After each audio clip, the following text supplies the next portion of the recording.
What is up, world? You are in tune to Horns and Sun.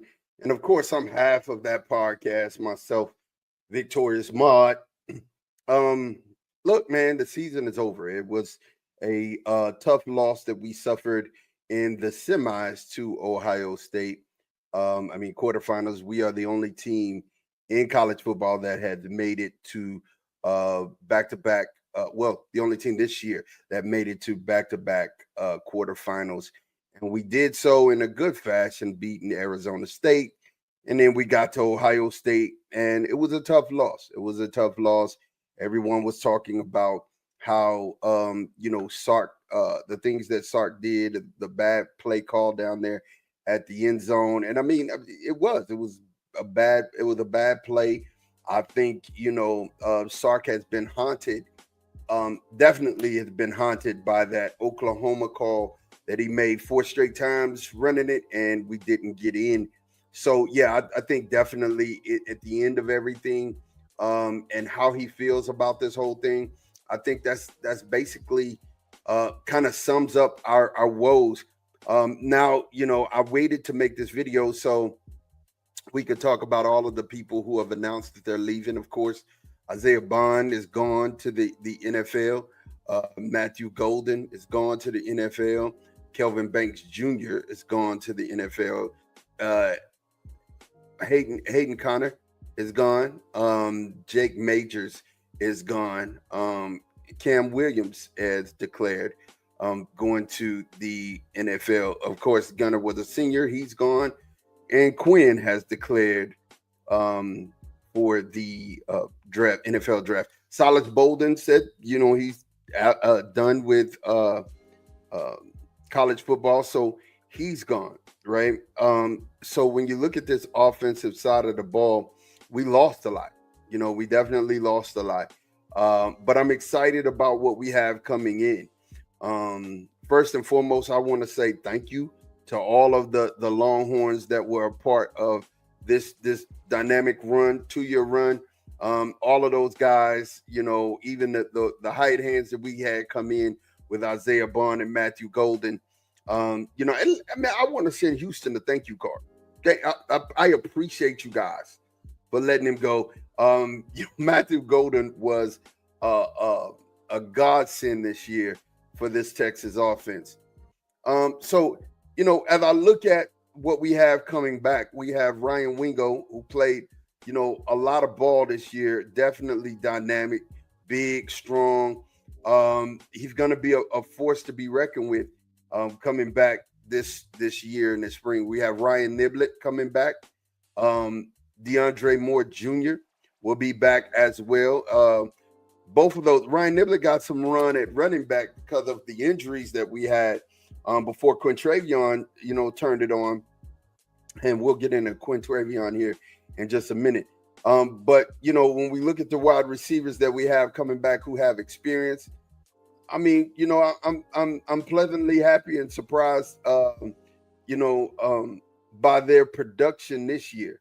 We're hearing a lot about Parker Livingston, who's a freshman, 6'4", saying he's got big hands, a great catch radius, and he's a strider. And then also Aaron Butler's like, it's my time. You know what I'm saying? I mean, you see him all over X, you see him all over Twitter. He's saying, hey man, it's my time. The other guys have left. It's time for me to step up. And we're gonna need that. This receiver room is gonna need that. And I would be remiss if I didn't talk about the two youngsters that we have coming in, Jamie French and Khalil Lockett. Both Khalil Lockett was a 5-star. And I'm going to tell you something about Khalil Lockett. Khalil Lockett is like that. He's like that.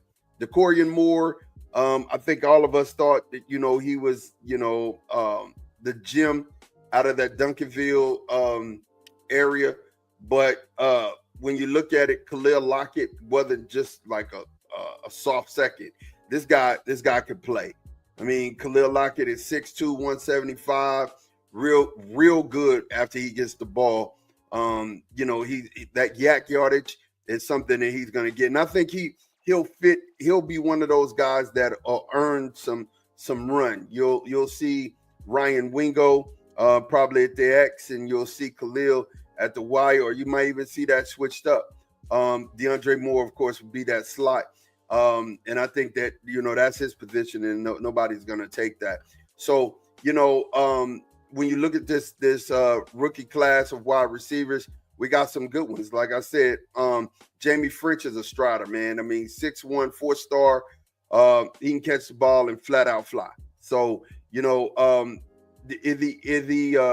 Isaiah Bond type speed, Xavier Worthy type speed? No, we don't have that.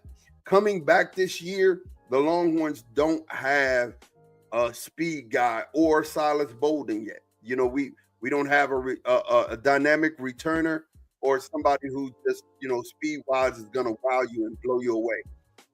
But we got some solid candidates there at wide receiver. Moving on from wide receiver, of course, nobody, you just don't replace Kelvin Banks. Kelvin Banks is a guy you just don't replace. I mean, you can see all of his accolades. He's done it all. And when you think about it, I counted 9. I think it was around 9 NFL defensive ends that he had to take care of. And, in 3 years on the 40 acres, he's allowed 3 sacks. Just think about this. This man has only allowed 3 sacks. So with all of these guys that he's had to take on, he's only allowed 3 sacks in 3 years. Incredible.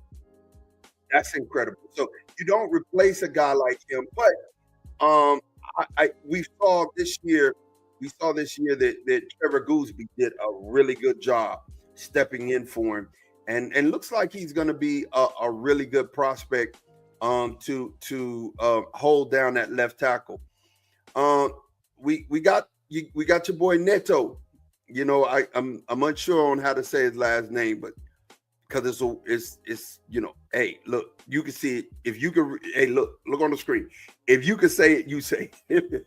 But Neto, I've heard a lot about him. I've heard about his physicality and how, and that's the one thing about this offensive line. If you think about us being, first and goal from the 1 at Ohio State, what's the thing we want to see us get better at? Running the ball, imposing our will.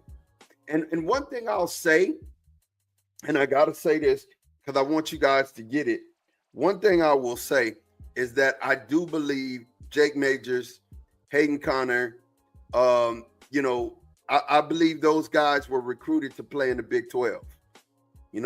Guys like Kelvin Banks, Neto, DJ Camp. I believe these guys were recruited to play in the SEC. Difference makers in the run game. While Hayden and Jake were really good, I do believe that when it comes down to it, we'll be better running in between the tackles and running over the nose guard. I think we will be better from left guard, center to right guard than we were last year, if you could believe it or not. Because one of the persons that is going to step in, and I think it's going to be our center, is Cole Hudson. Cole Hudson is definitely better at run blocking. Definitely. Wasn't in pass pro, he wasn't as good as Jake Majors. Although Jake Majors was pound for pound the strongest person on the offensive line, Cole Hudson may have been the better run blocker. So you plug him in at center. And then, of course, we had DJ Campbell come back. Yes, I was really happy when I heard DJ Campbell was making his return. Some other guys on the line you need to, pay attention to is Connor Robinson and also Brandon Baker. Both 5 stars coming in. Brandon Baker, a 5-star from Cali, Mater Dei. This guy's gonna be good, man. I mean, this guy's gonna be good. This guy's gonna be good. And of course, he had a chance to sit his freshman year and learn behind these guys who are now going pro. And I think that's a good thing.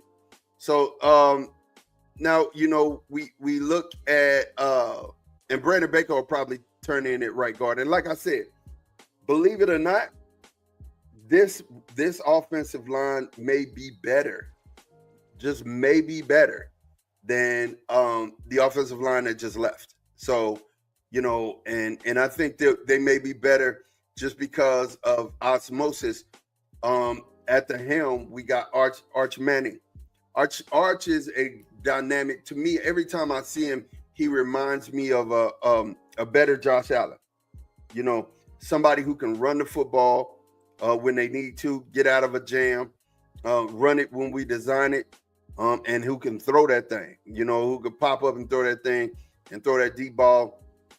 And the next thing you know, we're in the end zone real quick, real fast, and in a hurry. At tight end, that's more of a thing because we've lost Juan Davis and we lost Amari Knobloch. So this is my thing. This is my thing. This is Vic's thing. I do believe Michael Terry will, who is an athlete from Alamo Heights. I do believe he's going to be converted to a tight end. I can see it. The writing's on the wall. And also we recruited a tight end. He's pretty good too.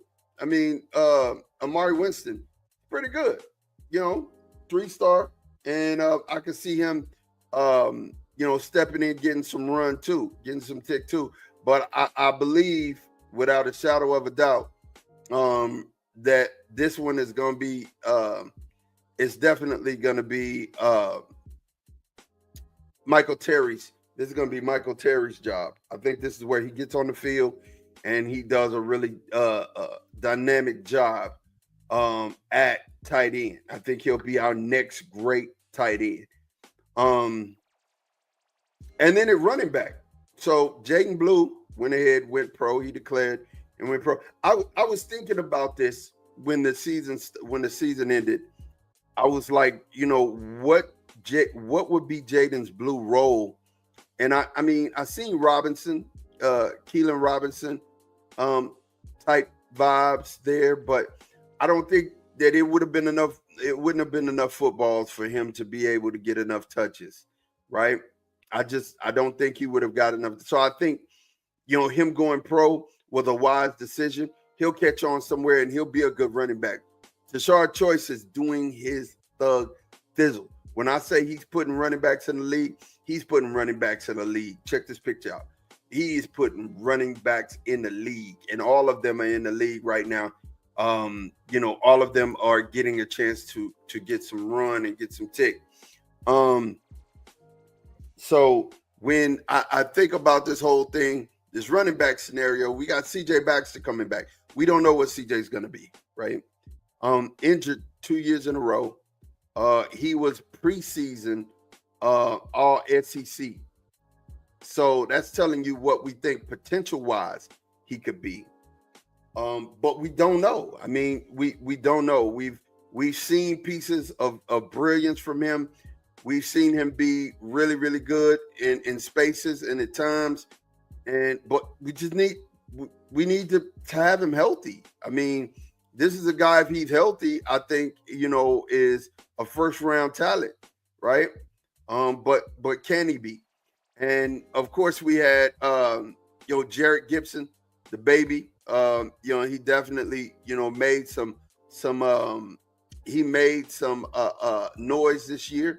And I was very appreciative of watching him go this year. And then we got Christian Clark coming back from injury as well. We don't know, what he will be. But, I mean, of course, we know who we got in Quintravion Wisener. We know who we got. And I think going into the spring, you'll see a lot of Quintravion. And then as, and Jarrett. And then as Christian and CJ get back, then we'll start seeing them. I mean, of course, you can't ever count out any of the babies. James Simon, who was a 4-star running back recruit. He can come in here and get some time. And Ricky Stewart definitely can come in here and get some time. These boys are enrolled, so they'll definitely get. And everybody I'm talking to you about, as far as the babies are concerned, they're enrolled already and in school, right? They're enrolled and in school and can be a part spring workouts as well. So that's a good thing, and I'm excited. Like I said, I'm excited about seeing those guys there. You flip the ball over, man, and we start looking at defense. Notable guys who went on to be in the league or who declared for the league is Baron Sorrell, Alfred Collins, Bill Norton, Vernon Broughton. We have Jermaine Loyal. So basically, that defensive tackle room, because Baron Sorrell played defensive tackle at times. He started defensive end and would slide over in our NASCAR to defensive tackle. So when you look at it, that defensive tackle room is empty. The only person that was still there is Alex January from Duncanville, who played, in that Ohio State game. He's not a freshman anymore. So definitely we had two transfers come in here. We had two transfers come in that are going to play defensive tackle. And I'm excited about those guys. You got Travis Shaw, who came in from North Carolina, who was a 5-star coming out of high school. He's a 3-star transfer, but he was a 5-star coming out of high school. 6'5", 330. I mean, that's saying a lot.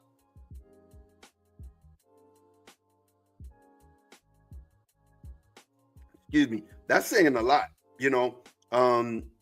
That guy there, man, 6'5", 330. That's somebody who I'm excited to see get into a defensive tackle room. Also, we had Cole Brevard come over, who was a 4-star coming out of high school. He was honorable mention Big Ten from Purdue, and he's 6'3", 333. So those are some big guys who will come in. And then also, when we start talking about that, we got the baby, man. We got the baby, man, and this guy is a monster. This was one of the guys that everybody was looking, and I mean, when he signed, it just pushed our recruiting class over the top. And that's Justice Terry, 6'5", 275. So, I mean, when you look at it, he's 6'5", 275. The other guys was 6'5", 303. So they got that college weight on him.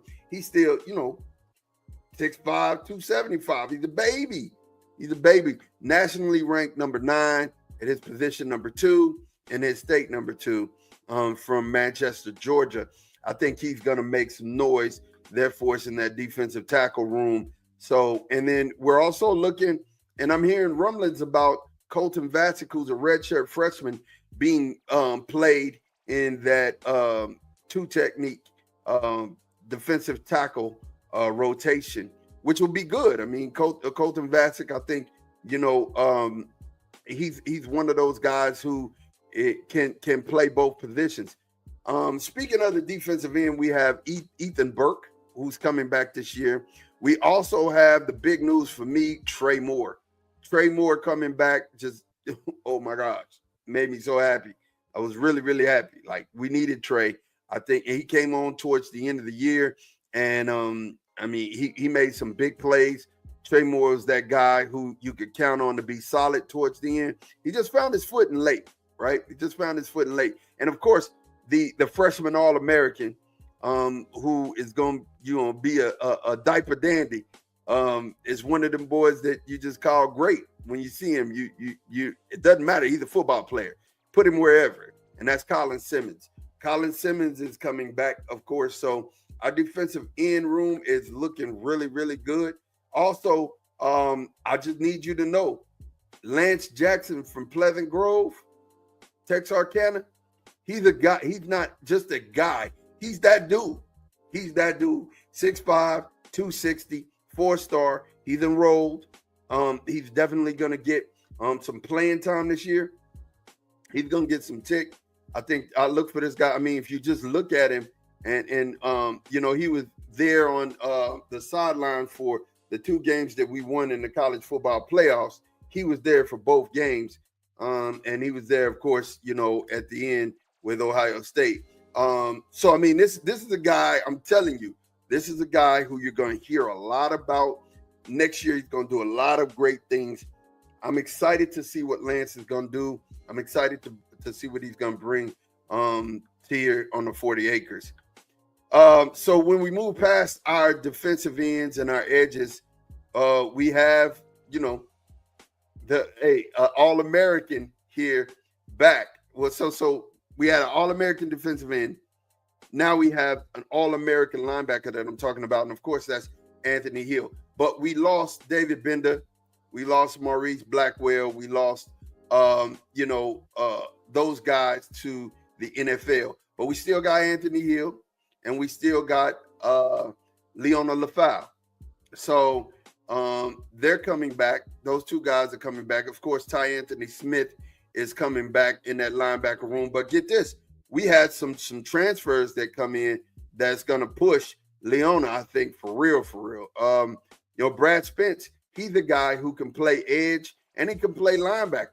He's 6'2", 238, played for Arkansas. A dog. You rarely see this. He came in a 3-star out of high school, stayed a 3-star, but actually improved. And he was a force factor for Arkansas this year, and I think he'll be a force factor for Texas. Brad Spence, 6'2", 238, as well as the recruits that we had coming in at linebacker. I'm going to tell you something. We have one who I think is we definitely have one who I think is just going to be a project, right? He'll definitely be a project. And that guy is at linebacker. His team, I need for you to know, and we got to talk about this because some of you guys may not be in Texas, but his team just beat everybody. I mean, lined up, beat everybody. You hear me? North Crawley ran the gauntlet this year. They beat DeSoto. They beat Duncanville. They beat Capel. They beat, everybody. You name them. They Westlake. You name them. They picked them up and put them down. And everybody that they beat seemed like they were nationally ranked. And it just wasn't no easy win for them. They beat everybody, and they beat everybody with decisiveness. But Jonathan Cunningham, who's 6'2", 195, he's slight. He's a project, but I believe because of, the other receiver that they had was a 3-star, and he's going to be with Dion next year. But I don't have any faith in that ranking system because from what I saw that guy do, and he was breaking all the Texas records as far as receiving is concerned. Nah, he's like that. So I have every reason to believe in Jonathan Cunningham. But the linebacker who I think will get some run right out the gate, and he is from Skyline, and it's really hard because Skyline, of course, is in that DeSoto district. But he's 6'1", 220. He is a 4-star, Elijah Barnes. This guy is, he's coming with bad intentions. When he arrives to the ball, bad intentions. And this is a guy who I think he's enrolled. He's on campus. I think he's going to make some noise in spring workouts. And you'll see, you guys, this is going to be posted, of course, and you'll be able to go back and see, what I'm talking about. But I'm telling you, Elijah Barnes is going to make a lot of noise for us this year as a Texas Longhorn. And then we get to our cornerbacks, and sad. We lost the Thorpe Award winner Jahdae Barron, and we lost Gavin Holmes. Gavin Holmes went ahead and went to the NFL. And at this place, you just, it's hard to replace a Jahdae Barron, right? It's really hard to replace a Jahdae Barron, and I can't undersell this at all, right? I can't undersell it at all. I can't say, we could do. No, Jahdae's leadership on the field, not just his play, but his leadership on the field is something that you just can't replace, right? And that chemistry of everyone playing together and knowing who is going to be where and how they're going to show up, that's very important. And that physicality that Jade played with at the cornerback position, we're definitely gonna miss. But stepping into those shoes, of course, it will be Wardell Mack. There will be a battle there because we got Grayson Littlejohn, who's a 4-star coming in from Florida. That guy is he's 6 foot 180. He's gonna challenge for some playing time. You'll definitely see some other youngsters get in here and grab in the mix. But on the other side, we have Malik Muhammad. Malik Muhammad is still back. Of course, we have Kobe Black, who's back, and Warren Roberson. Warren Roberson is back. So we have some cornerbacks there and a little bit of depth, a little bit of experience that will be in that cornerback room. But of course, we have another other All-American in the defensive backfield. So if you look, we have All-Americans returning from the defensive line, the linebackers, and then the defensive backfield. Michael Taft has decided to come back and run it back.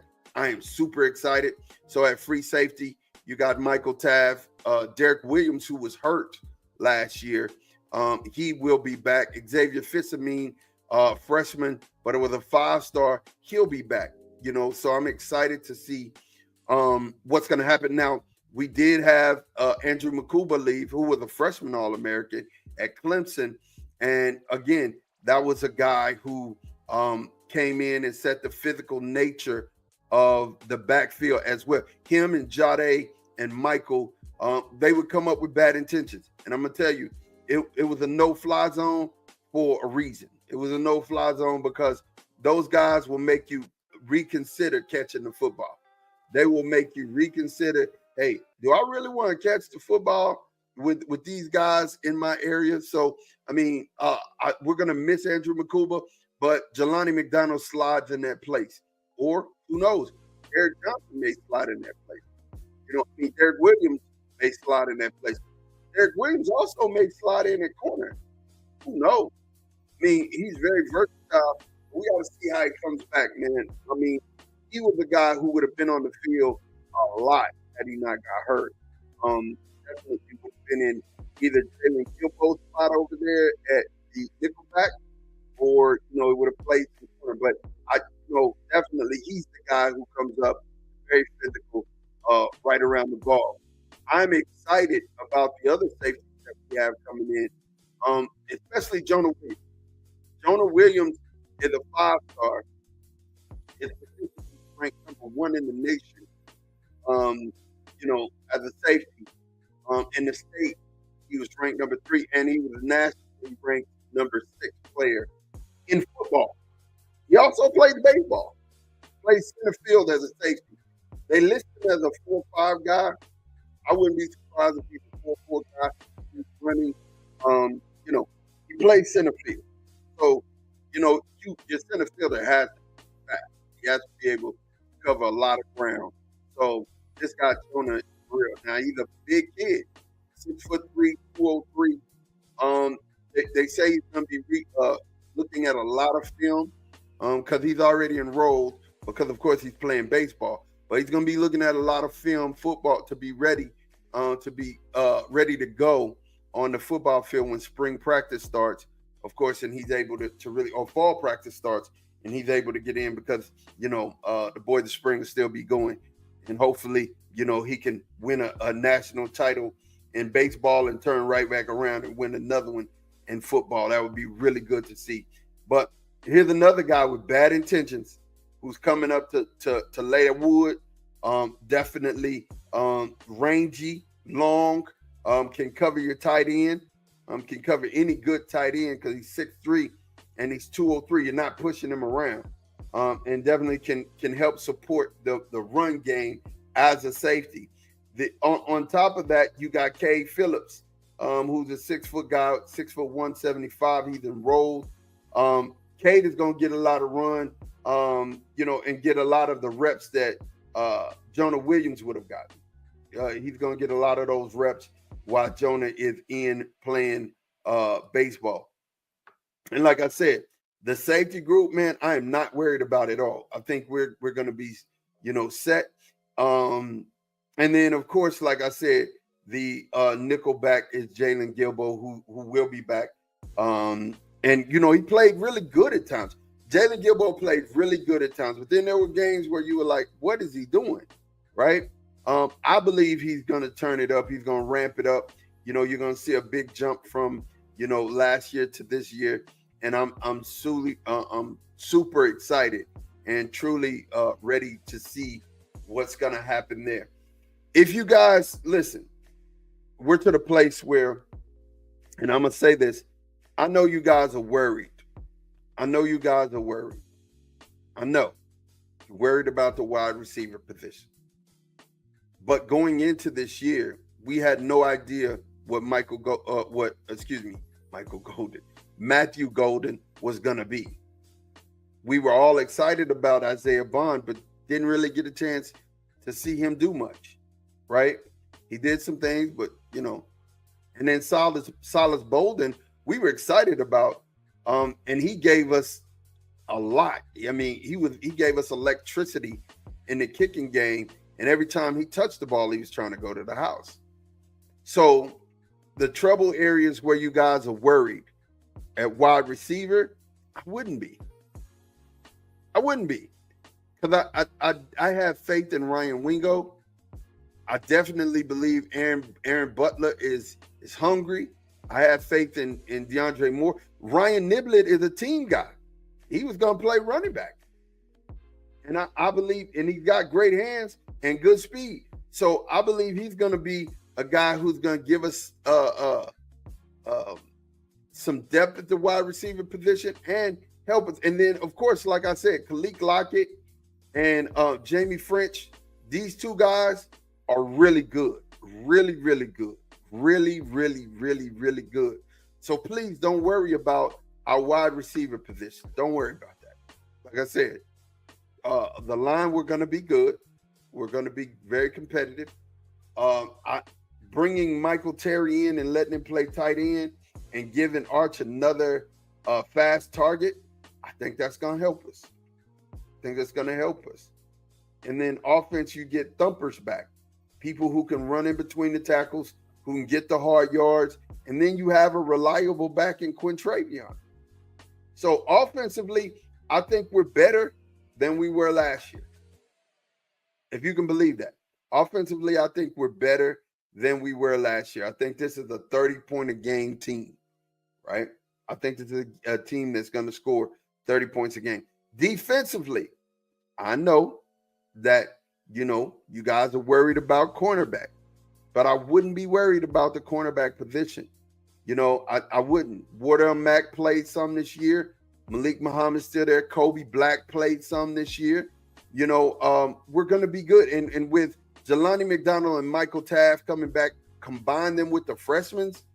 Like I said, combine them with Jonah Williams, combine them with the other freshmen that we have coming in, Cade Phillips, combine them. We're going to be okay. Let me tell you something. We're reloading. We're not rebuilding. So the difference is the gun was shooting, thing was shooting before, ran out of bullets. We just put it back in, slid it back, and now we reloaded. I'm reloaded, so we're ready to go, man. I would not be concerned about this Texas team, even if you're kind of worried about the defensive tackles. We had questions around Alfred Collins and Vernon Browning. They were saying, national media was saying, because we lost, the two big dogs, to Seattle and to Tennessee, we lost them in the draft, that, man, we might not be what we were up front, right? And we did nothing but just prove we sent two more big guys to the league. That's it. That's what we did. So again, we're coaching them up. We're getting the most out of our players. And I would not be worried. I would not be worried about Texas in the coming future. But I gave you some names. I gave you the players. Make sure that you go, and when you get an opportunity to see a spring training, and when you're listening, listen for these names. because these are guys who are gonna do it, man. This is your man Mod. I appreciate you guys for hanging out with me. I appreciate you guys for coming on to the Horns and Son podcast and just listening to us, man. It's your boy. I will talk to you later. Hook 'em.